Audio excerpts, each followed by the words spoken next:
Assalamualaikum warahmatullahi wabarakatuh. Perkenalkan, nama saya Dinda Novita Ramadhani dengan NIM 2316111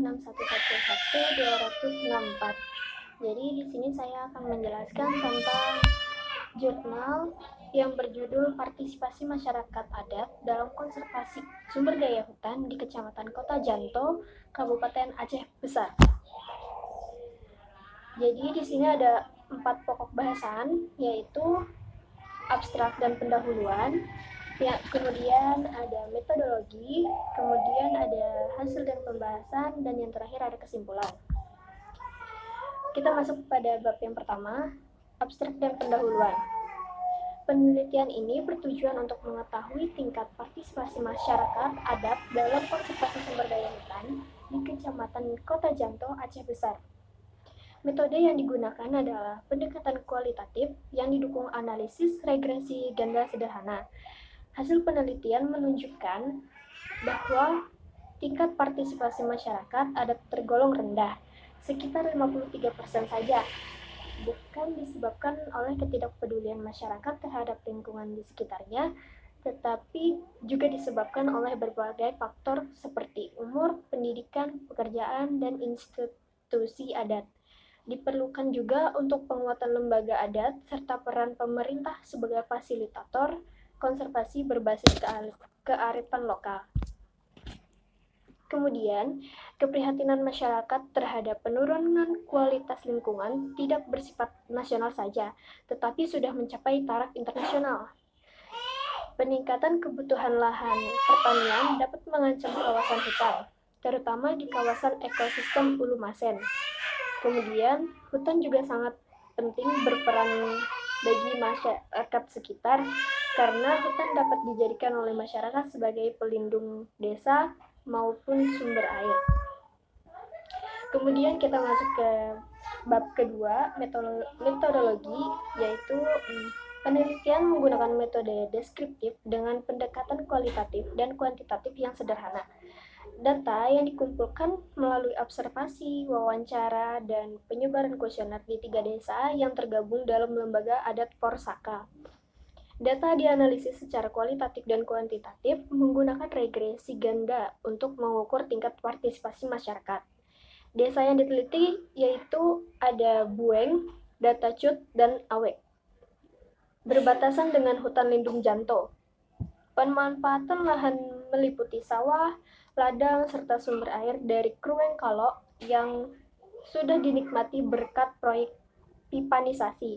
Porsaka merupakan forum sayung Krueng Kalo didirikan untuk mengelola konservasi hutan dan air bersih dengan dukungan lembaga donor dan pemerintah. Program Porsaka mencakup perlindungan hutan, rehabilitasi, pengaturan tarif air, serta penetapan kawasan perlindungan sumber air.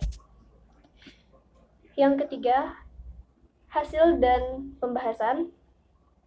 Kabupaten Aceh Besar yang merupakan daerah yang langsung berbatasan dengan hutan cagar alam pinus Janto dan juga hutan lindung Janto, tipologi Gampong ini adalah desa di sekitar hutan dan letaknya tidak jauh dari ibu kota Kabupaten Aceh Besar. Sebagian besar luas lahan di Gampong ini adalah lahan non-pertanian. Lahan desa di sekitar hutan cagar alam secara umum lebih banyak dimanfaatkan sebagai ladang atau kebun yang ditanami kemiri, sawit, pinang, dan coklat. Di Desa Bueng, pemanfaatan lahan untuk ladang atau kebun mencapai hampir setengah dari luas wilayah Gampong. Selebihnya digunakan sebagai sawah dan pemukiman. Selain itu juga masih banyak terdapat lahan marginal yang berupa padang rumput yang sengaja digunakan sebagai lahan penggembalaan ternak, seperti sapi. Kemudian faktor yang mempengaruhi ada 5, yaitu umur, pendidikan, pekerjaan dan pendapatan, intensif, dan lembaga adat. Dalam umur, korelasi negatif, usia yang lebih muda dapat lebih berpartisipasi dalam konservasi. Kemudian dalam bidang pendidikan, korelasi yang positif, semakin tinggi pendidikan, semakin tinggi juga partisipasi dari masyarakat. Kemudian yang ketiga, pekerjaan dan pendapatan. Sebenarnya ini juga tidak terlalu berpengaruh yang sangat signifikan dalam konservasi sumber daya hutan, tapi juga termasuk dalam faktor yang mempengaruhi. Kemudian pengalaman, intensitas, penyuluhan, persepsi, dan motivasi. Ini juga suatu faktor yang sangat signifikan dan positif. Kemudian ada insentif. Insentif juga penting sebagai dorongan partisipasi masyarakat agar dapat berkontribusi. Yang kemudian yang terakhir ada lembaga adat, itu berpengaruh positif dan kuat, khususnya peran dari Forsaka.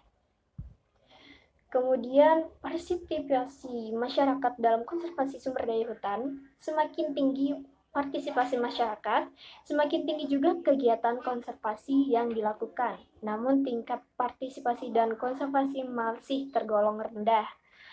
Kendala-kendala yang ada dalam partisipasi masyarakat dalam konservasi sumber daya hutan di Aceh Besar itu adalah waktu yang terbatas akibat kesibukan di ladang, kemudian kurangnya peran optimal lembaga adat, serta minimnya pemahaman konservasi di kalangan masyarakat. Kemudian ada usulan pengelolaan konservasi sumber daya hutan sekitar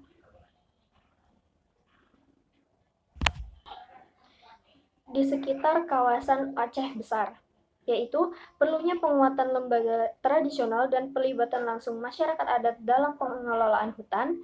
Kemudian ada juga peranan pemerintah, yaitu penegakan hukum, pengawasan, serta pelibatan lembaga adat dalam setiap tahap konservasi. Kemudian ada kesimpulan, tingkat partisipasi masyarakat adat dalam konservasi hutan di wilayah ini masih rendah. Faktor pendidikan, pendapatan, serta peran lembaga adat berpengaruh signifikan terhadap partisipasi masyarakat dalam konservasi sumber daya hutan di sekitar Aceh Besar. Kemudian yang terakhir, tingkat partisipasi berkolerasi dengan keberhasilan konservasi yang menunjukkan pentingnya peningkatan peran masyarakat dalam pengelolaan hutan dan air. Sekian dari saya, terima kasih. Wassalamualaikum.